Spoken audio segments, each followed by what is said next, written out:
Hey now, it's Sharon, and I'm back to share some ideas on how we can better policing here in the U.S. I'm sharing my ideas, thoughts, opinions, suggestions, and with that being said, I'm a retired detective. I worked for 20 years for a southeastern city in the U.S., and I was also in the military.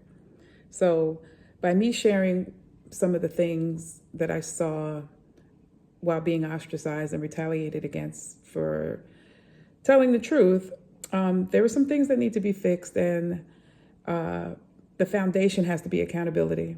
So, of course, I'm talking about some of the things that I said and did and thought and believed, and how during that time of being ostracized and retaliated against, I asked myself a lot of questions, did a lot of inside my heart inspection, and became aware of some of the biases that I carried into policing.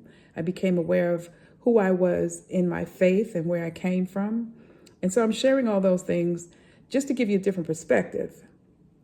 Being female, brown, we walk a different walk, so to speak, when you get into policing. You have to have that tough skin because it's mainly a male profession. You have to have a strong bladder. And so I'm sharing my ideas and thoughts about what could be better by using me as a display on what I went through in terms of just telling the truth. Last week, I think I talked about questioning the issue of should I tell the truth? And so now I'm back this week. Telling the truth, you got to be prepared to change your mind. And the reason why I say that is because I came into policing, like I said, with certain biases. And I talk about that in my book. Oh, let me share it. Here's my book. Do you see it? And it's on lulu.com under the religion and spirituality tab. But yeah, telling the truth. When I was ostracized and retaliated against for telling the truth, I was brought in for questioning twice on the same case. And the first time I was brought in, the questions were vague. I talk about this in other videos, but the questions were vague. I was brought in a second time, and I distinctly, the sergeant said to me, Walters, your answers were vague. And I said, your questions were vague. I wasn't saying it to be smart, or behind, but I was saying it because they knew what they were doing when they questioned me. They knew it. They knew how to ask the questions in such a way that nobody would get in trouble. But somebody pushed the envelope, so they brought me back in to ask more specific questions, and I gave specific answers. Now, some people will say, well, why didn't you just tell the truth? I told the truth on the questions I was asked. They didn't ask specific questions for certain things, for certain reasons. But yeah, I ended up answering the questions, told the truth, and then I was ostracized and retaliated against because of it. And so telling the truth, I sat many days by myself in the firefighters' lunchroom because you don't really see police in there. And it was quiet. And so there were days where I'm researching, studying, questioning, telling the truth as an officer. Why should I question that? But I did. I did because I didn't like the loneliness of being ostracized or retaliated against. But I share that to share this. I said it already. You have to be prepared to change your mind with the truth. And that had me stuck because I came in bad guys against good guys. And I was one of the good guys, and we're going to get these bad guys. But the truth is, it's deeper than just white and black and good and bad. And so I had to tap into empathy that I had stored away. I put it on the top shelf, and I was like, I don't even need this because of who I was policing with. I talked about that in last week, 2 weeks ago. I policed with a lot of white men, and my experience has been, I don't know all white men, and I can't generalize. That's why I was asking the questions 2 weeks ago. But the ones that I've dealt with in government, they lack sympathy for themselves and others. Because I used to hear them talking. to themselves and what they would say. And I started doing it. But yeah, they lack a lot of empathy. So with that, me riding around with the strong bladder and the tough skin, listening to them, and it's rubbing off because I'm sitting there bad mouthing myself, I changed that.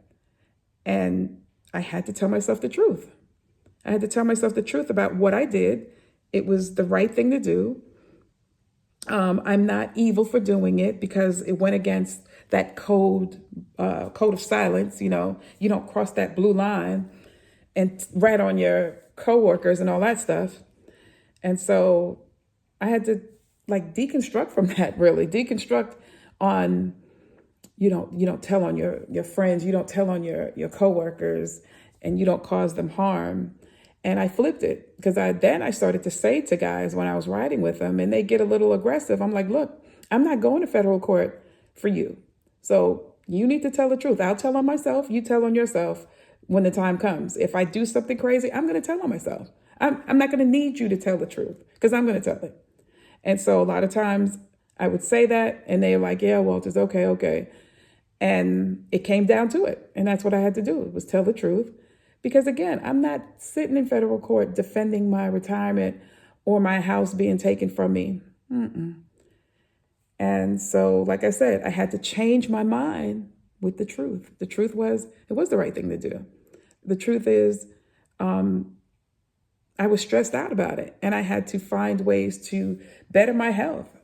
My hair was falling out because I was so stressed out. Other problems, physical problems, started popping up because I was so stressed out.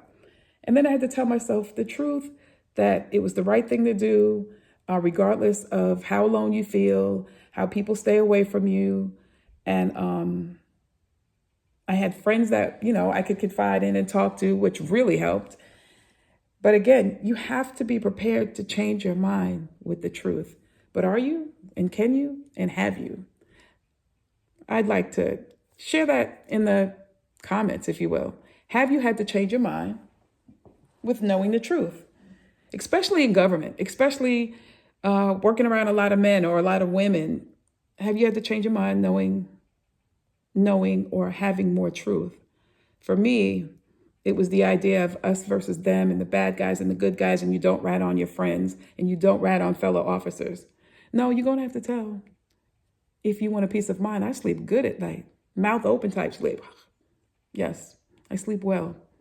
And that's what I wanted. I realized that as the time went on in policing, I had to really reassure myself and tell myself, do you want to sleep at night? 20, 30 years from now, will you be able to look yourself in the mirror? Yes, I sure will. And like I said, I sleep good. But that's it. I just want to share that little bit. Basically, be prepared to change your mind with telling or having more truth.